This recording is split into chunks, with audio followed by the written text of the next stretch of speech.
แนวล้าวสร้างชาตินครหลวงจันทร์ได้จัดกิจกรรมแข่งขันกีฬาเปตังซิ่งขันทานเจ้าของนครหลวงจันทร์เพื่อคำนำหับตอนกล่องซุ้มใหญ่ผู้แทนแนวล้าวสร้างชาตินครหลวงจันทร์ครั้งที่9ซึ่งมีนักกีฬาเข้าร่วม32ทีมจากแผนกการและเมืองต่างๆ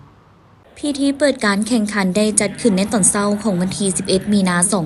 2026อยู่ที่เดินสหพันธ์กีฬาเปตังแห่งชาติลาวโดยการเข้าร่วมของท่านพงศวรรณ ศิริพันธ์ประธานแนวล้าวสร้างชาตินครหลวงจันทร์พร้อมด้วยแผนกการอ้อมข้างนครหลวงจันทร์ห้องการแนวล้าวสร้างชาติ9เมืองและนักกีฬาจำนวน32ทีมเข้าร่วมแข่งขันท่านพงศวรรณ ศิริพันธ์ได้กล่าวเปิดพิธีว่าการเปิดขบวนการแข่งขันกีฬาเปตังซิ่งขันเจ้าของนครหลวงจันทร์ในครั้งนี้แม้นมีความหมายสำคัญหลายพออยู่ในบรรยากาศที่พวกเขาพร้อมออกแหงแข่งขันกันสร้างผลงานในการจัดตั้งปฏิบัติมติกองประชุมใหญ่ครั้งที่12ของพรรคและมติกองประชุมใหญ่ครั้งที่8ขององค์คณะพรรคนครหลวงจันทร์และเป็นการสร้างขบวนการเพื่อต้อนรับกองประชุมใหญ่ครั้งที่9ของผู้แทนแนวล้าวสร้างชาตินครหลวงจันทร์และเฉลิมฉลองวันสร้างตั้งพรรคครบรอบ71 ปีให้มีขบวนการฝุดฟื้นและต่อเนื่องดังที่บรรดาทานได้หับฮู้น้ำกันแล้วว่ากิจกรรมการแข่งขันกีฬาเปตังในครั้งนี้แม้นเป็นการสั่งขบวนการต้อนรับวันสำคัญต่างๆของชาติของพรรคพร้อมทั้งเป็นการปฏิบัติแนวทางของพรรคนโยบายของรัฐวางออกพร้อมเดียวกันนั้นก็เป็นการยั่วแหงให้แก่การจัดตั้งปฏิบัติค้ำควรเพิ่มทวีความสามัคคีปองดองทั่วปวงชนเสริมขยายคุณลักษณะ4เสริมสร้างครอบครัวและบ้านสามัคคีปองดองติดพันกับการแข่งขันรักษาและพัฒนา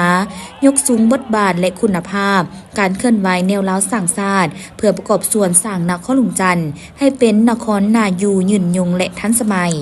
ฉะนั้นข้าพเจ้าของเฮียงห้องมายังคณะรับผิดชอบการแข่งขันคณะกรรมการนักกีฬาที่เข้าร่วมในการแข่งขันครั้งนี้จงเชิดชูสติความรับผิดชอบอย่างเคร่งครัดปฏิบัติระเบียบอย่างเป็นธรรมมีน้ำใจนักกีฬา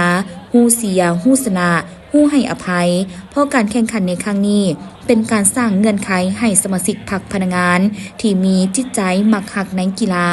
โดยเฉพาะกีฬาเปตังที่เป็นประเภทกีฬาที่สังคมนิยมเล่นและยังเป็นการสร้างเงื่อนไขให้สมาชิกพนักงานภายในองค์การจัดตั้งพรรครัฐในนครหลวงจันทร์ให้ฮัดแน่นความสามัคคีเป็นโอกาสพบปะแลกเปลี่ยนบทเรียนซึ่งกันและกันทั้งเป็นการพัฒนาทักษะการเล่นกีฬาเปตังและการออกกำลังกายเพื่อสุขภาพซึ่งเนื่องในโอกาสคณะกรรมการของประชุมใหญ่ในลาวสังชาตินครหลวงจันทร์ครั้งที่9นี้เนาะพวกเขาก็ได้สร้างกิจกรรมแข่งขันกีฬาเปตังซิ่งขันเจ้าของนครหลวงจันทร์แล้วก็เป็นโอกาสหนึ่งมีการเฉลิมฉลองวันสร้างตั้งพรรคประชาชนปฏิวัติลาวครบรอบ71 ปีซึ่งในโอกาสนี้เนาะพวกเขาก็ได้เชิญบรรดาแผนกการอ้อมข้างทั่วนครหลวงจันทร์แล้วก็เข้าตัวเมืองเขาร่วมซึ่งปัจจุบันพวกเขาได้คัดเลือกได้เป็น32ทีมของร่วมซึ่งในการแข่งขันดังกล่าวนี้พวกเขาก็ได้มีรางวัลเป็นพิเศษให้เนาะมีต้นรางวัลที่1ก็แม่นมีขันรางวัล1หน่วยแล้วก็เงิน3 ล้านกีบรางวัลที่2ก็แม่นมีขัน1หน่วยแล้วก็เงิน2 ล้านกีบรางวัลที่3ก็แม่นได้ขัน1หน่วยแล้วเงินรางวัล1 ล้าน5 แสนกีบและรางวัลที่4ก็แม่นได้เงินสด1 ล้านกีบเนาะในพิธีครั้งนี้หลายภาคส่วนยังได้ให้การสนับสนุนอุปถัมภ์เพื่อให้กิจกรรมมีบรรยากาศเบิกบานม่วนซื่นและเป็นการสูบยูรางวัลน้ำใจให้นักกีฬาที่เข้าร่วมในการแข่งขันอีกด้วย